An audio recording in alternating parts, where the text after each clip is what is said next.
Hey everyone, pull up a chair. You might want to buckle in for this one, because I'm going to take you on a journey through what I thought was the happiest time of my life, and how it curdled into an absolute nightmare. It's a story about trust, family, and how a single piece of paper, found completely by accident, unraveled a secret so devastating it blew my entire world off its axis. It's about my wife, Emily, our beautiful son, Leo, and the horrifying truth I stumbled upon hidden in a simple hospital bill. The truth about a child I adored, a child I raised, a child who, it turns out, wasn't mine at all. Life felt perfect, genuinely, blissfully perfect. Emily and I had been together for 8 years, married for 6. We had the house, the dog, the whole 9 yards. And then came Leo, our son, 2 years old, a bundle of chaotic energy with Emily's eyes and a smile that could melt glaciers. Being his dad, man, it was everything I ever wanted. Holding his little hand, teaching him new words, tucking him in at night. Those moments were the bedrock of my existence. I felt complete, grounded, like I'd finally found my purpose. Emily and I, we weren't just a couple anymore. We were a family. Solid, unbreakable.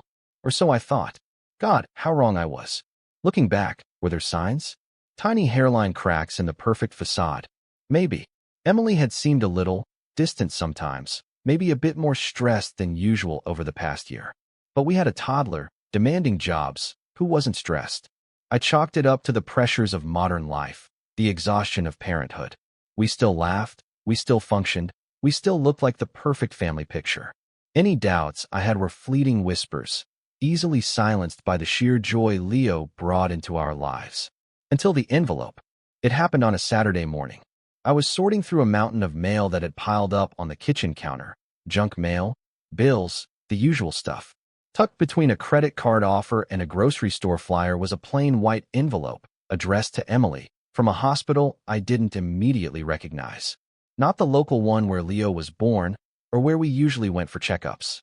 Strange. I put it aside on her pile, thinking nothing more of it.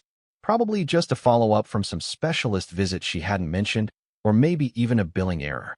Later that day, I noticed the envelope was gone from her pile.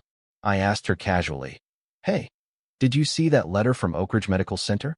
Everything okay?" She looked up from her laptop, a flicker of something, surprise, panic, crossing her face before she smoothed it over with a dismissive smile. "Oh, that? Yeah. Just a billing query, some old charge they messed up. Already sorted it." She changed the subject immediately, asking about lunch plans. Her answer felt too quick, too neat. And the flash of panic I thought I saw lingered in my mind. Why be panicked about a billing error? Normally, I would have let it go. I trusted Emily. Or rather, I wanted to trust her. But something about her reaction, combined with that vague sense of distance I'd been feeling, planted a seed of unease. That night, after she was asleep, I found myself tidying the home office, a task I usually avoided. Call it a subconscious urge, a need to find something, anything. And there it was. The envelope. Not thrown away, but tucked inside her planner, hidden between pages. My heart started to pound. Why hide a sordid billing query? Against my better judgment, feeling like a sleazy intruder in my own home, I opened it. It wasn't just a query, it was a detailed statement. A bill for several $1,000s. My eyes scanned the page, looking for the procedure description. It wasn't for a routine checkup or a simple consultation. The codes listed were complex, unfamiliar. And the date, it was from about 6 months ago, a time I didn't recall her having any major medical issues. Certainly not anything costing this much that she hadn't mentioned. We had good insurance. This kind of out-of-pocket expense for a covered procedure was unusual. My mind raced. Was she sick? Was she hiding a serious illness from me? Fear mingled with the unease. Why wouldn't she tell me? We were partners. We faced everything together. Or was it something else? Was it debt? Had she incurred this cost secretly? We managed our finances jointly. A hidden debt of this magnitude felt like a betrayal in itself. I quickly Googled the procedure codes listed on the bill. My blood ran cold.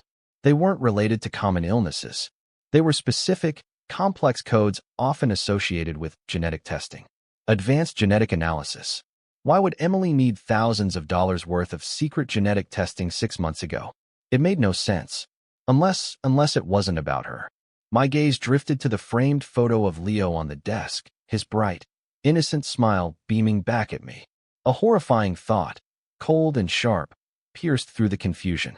Genetic testing, could it be related to Leo? No, impossible. My mind recoiled from the implication. He was my son. He had my messy hair, my stubborn streak. Didn't he? I tried to rationalize it. Maybe it was preventative screening for hereditary conditions. Maybe it was related to potential future pregnancies. But the secrecy, hiding the bill, the panic in her eyes, it screamed deception. I felt dizzy, sick to my stomach.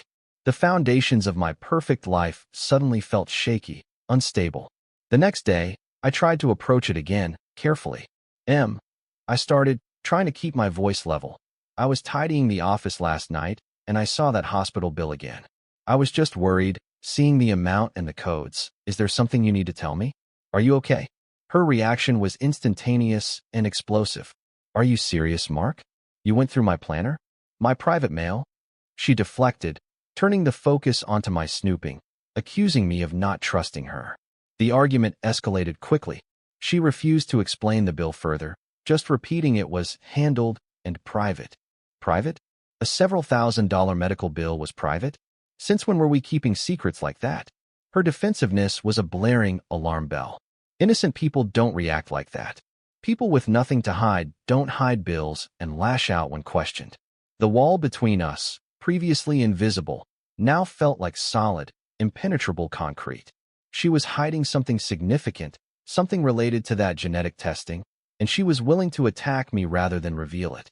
I decided then and there, amidst the wreckage of our argument, that I couldn't let this go. This wasn't just about a bill anymore. It was about the truth, about the foundation of our family.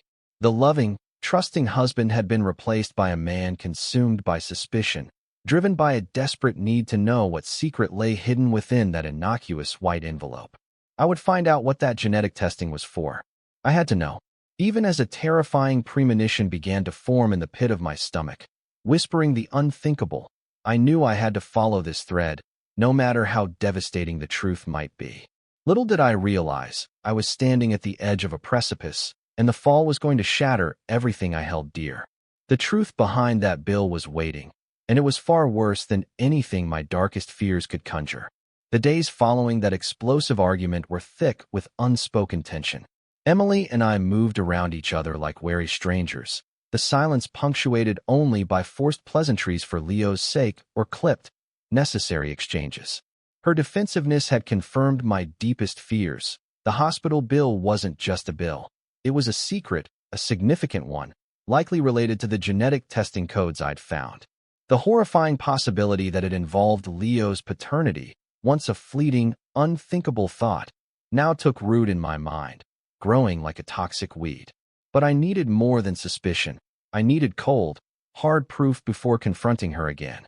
The investigation I'd inadvertently started now became a deliberate, desperate hunt for the truth.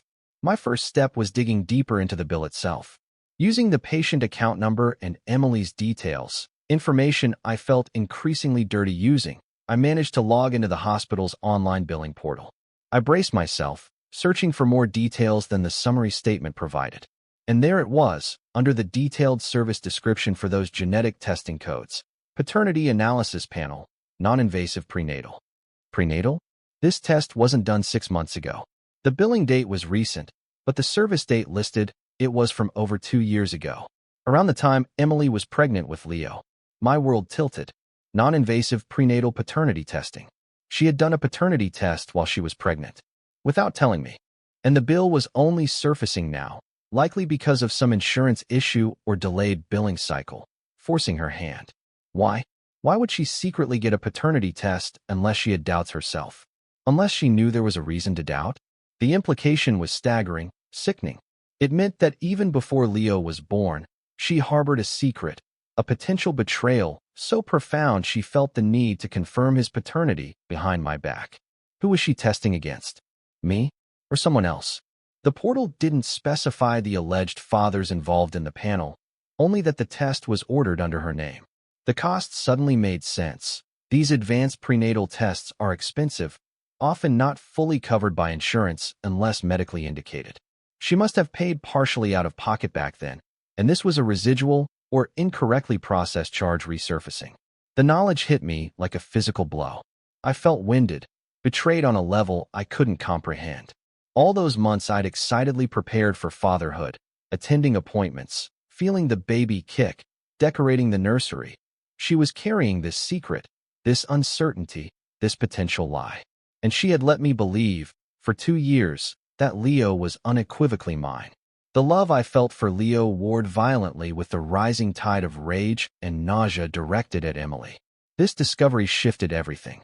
My suspicion hardened into near certainty. Now, the question wasn't if she had hidden something, but why. Did the test confirm I was the father, and she just hid the test itself out of shame or fear? Or did it reveal the opposite, and she had buried the truth, hoping this bill would never surface? The latter possibility felt like a dagger twisting in my gut. Could she really look me in the eye every day, watch me adore Leo, knowing he wasn't mine? I became obsessed. I needed the results of that prenatal test, but accessing old medical records like that seemed impossible without her consent. My focus shifted. If she had doubts then, it meant there was likely someone else in the picture around the time Leo was conceived. My mind scrolled back, searching for clues I might have missed. Was there anyone she was particularly close to back then? Any old friends who reappeared? Any work trips or late nights that seemed suspicious in hindsight? I started paying meticulous attention to her current interactions. Who was she texting late at night? Who were those hushed phone calls with? One name kept cropping up casually in her conversations. Ben. A colleague she claimed was just a friend. Someone she occasionally had lunch with or worked late on projects with. There was nothing overtly flirtatious that I'd seen, but now, viewed through the lens of suspicion, their interactions felt charged. Too familiar. Could it be him? Was he the reason for the secret prenatal test? The need for definitive proof became unbearable.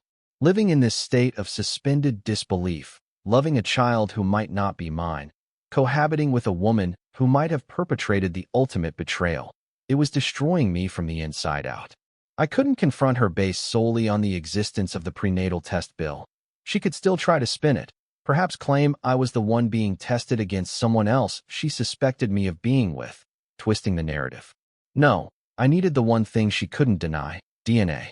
The decision to secretly test Leo's DNA against my own felt like the ultimate violation, a betrayal of the bond one cherished with my son. But I felt trapped, cornered by Emily's lies. How else could I know the truth for sure? I researched online, finding reputable labs that offered discreet at-home paternity testing kits using cheek swabs. Ordering the kit felt clandestine, shameful. Collecting the samples, a quick swab from Leo's cheek while he was asleep, another from my own, felt like performing a dark ritual. My hands trembled as I sealed the envelopes and sent them off, knowing that the results would either grant me relief or detonate my entire existence. The waiting period was agony. Every interaction with Emily was strained, every loving moment with Leo tainted by the terrible what-if. I swung wildly between hope and despair. Hope that the test would confirm I was his father, that the prenatal test was just a moment of unfounded panic on Emily's part, something we could potentially work through. Despair that my worst fears would be realized, that the life I knew was built on sand. Then came the email. The subject line simple: "Your results are ready." My heart leaped into my throat. I locked myself in the bathroom, hands shaking so violently I could barely click the link and enter the secure password. The page loaded. Rows of genetic markers, percentages, probabilities. And then, the conclusion, stark and brutal in its clinical language. Probability of paternity, 0%. 0%. The floor dropped out from beneath me. The screen blurred. A roaring sound filled my ears. It wasn't a mistake. It wasn't paranoia. It was real. Leo, my beautiful boy, the center of my universe, was not my biological son. Emily had lied. She had known, or at least suspected enough to test, and she had let me believe for 2 years. The hospital bill wasn't just hiding a test. It was hiding the devastating reason for the test. The shock was quickly consumed by an incandescent rage, hotter and more intense than anything I had ever felt. How could she do this to me? To Leo? All the pieces clicked into place: her distance, the secrecy, the defensiveness, the prenatal test, the lies. It was all part of a massive, calculated deception. I stormed out of the bathroom, The printout of the DNA results clutched in my fist like a weapon. Emily was in the living room, playing with Leo, laughing. The idyllic domestic scene felt like a grotesque mockery. She looked up, her smile faltering as she saw the look on my face. "Mark? What's wrong? You look like you've seen a ghost." "Oh, I've seen something all right, Emily." I choked out, my voice trembling with fury. I threw the DNA results down on the coffee table in front of her. "Explain this. Explain 0%. Her eyes scanned the paper, widening in horror and recognition. The color drained from her face. There was no confusion, no questioning what it was. There was only the dawning, sickening realization that her secret, the one she had guarded for over 2 years, the one hinted at by that resurfaced hospital bill, was finally, irrevocably exposed. The confrontation I had dreaded and craved was here, and the fallout was going to be catastrophic. Her carefully constructed world, built on the most profound lie imaginable, was about to come crashing down around her. And I was the one holding the detonator. The silence that followed my demand for an explanation was deafening, stretching for an eternity. Leo, sensing the sudden, volatile shift in the atmosphere, started to whimper, looking back and forth between his mother's terrified face and my own, which I'm sure was contorted with rage and agony. Emily couldn't meet my eyes. She stared at the DNA results on the table, the stark 0% seeming to burn into the paper. The mask was gone. There was no denial, no deflection left. Just raw, unadulterated panic and guilt. "Mark, she started, her voice barely a whisper, choked with tears that hadn't yet fallen. "I'm so sorry. Sorry." The word exploded out of me, dripping with venom. "Sorry doesn't even begin to cover it, Emily. 2 years. 2 years you let me believe he was mine. You had a prenatal paternity test. You knew. Or you suspected enough to check. How could you do this?" The questions tumbled out, fueled by waves of pain and fury. Who is he, Emily? Who is Leo's real father? The dam finally broke. Sobbing uncontrollably, the whole sordid story spilled out between gasps and apologies. It wasn't a random stranger, not a one-night stand. It was Ben, her colleague, just a friend she'd been spending so much time with around the time Leo was conceived. She claimed it was a mistake, a brief, regrettable lapse during a rocky patch in our marriage that I hadn't even been fully aware of. She said she panicked when she found out she was pregnant, unsure who the father was. That's why she did the non-invasive prenatal test, secretly. "Did the test tell you it was Ben?" I demanded, needing to know the extent of her deception. She shook her head, tears streaming down her face. "No," she whispered. "That test, it came back inconclusive. Technical issues with the sample, they said. They needed another one, but I couldn't go through with it again. I was terrified you'd find out. So I just hoped. I prayed he was yours, Mark. And when he was born, he looked so much like your baby pictures. I convinced myself he was. I buried the doubt, buried the bill, until it came back. Inconclusive. So she hadn't known for sure, not definitively from that test. But she knew there was a significant chance Leo wasn't mine.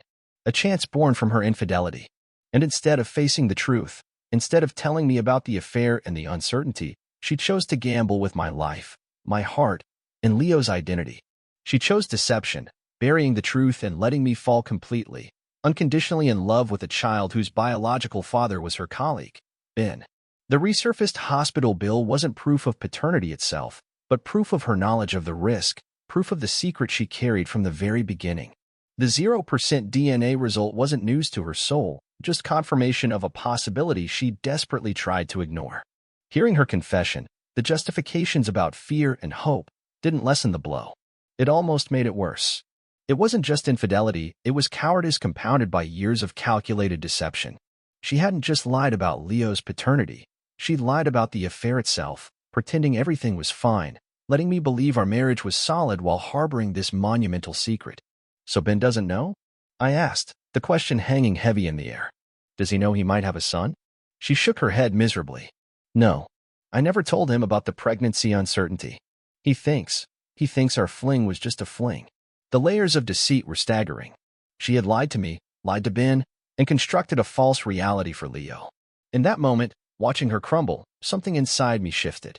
The incandescent rage began to cool, replaced by a profound, soul-deep exhaustion and an aching sadness. What now? My life as I knew it was over. My wife was a liar and an adulteress. My son, my beloved Leo, wasn't mine. The future I had envisioned, watching Leo grow up, teaching him to ride a bike, seeing him off to college, it all dissolved like smoke. The immediate aftermath was a blur of raw emotion and practical necessities. I couldn't stay in that house, couldn't breathe the same air thick with her lies. I packed a bag, my movements mechanical, numb. Emily pleaded, begged me not to go, promised she'd do anything, therapy, whatever it took. But the trust was obliterated. How could I ever look at her again without seeing the betrayal? How could I live with the constant reminder of her deceit? Leaving Leo was the hardest part. Kissing his sleeping head goodbye felt like tearing out my own heart. He was innocent in all of this, a blameless victim of his mother's choices. The love I felt for him didn't vanish with the DNA results. If anything, it intensified, mixed with a fierce protectiveness and a heartbreaking sorrow for the future we wouldn't have. The days turned into weeks. Lawyers were consulted. The separation process began. The path forward was murky, painful. Emily eventually told Ben the truth. I heard through mutual acquaintances that his own life imploded as a result, his marriage, his career prospects. A part of me felt a grim satisfaction at that, knowing her actions had consequences beyond just destroying me. But mostly, I just felt empty.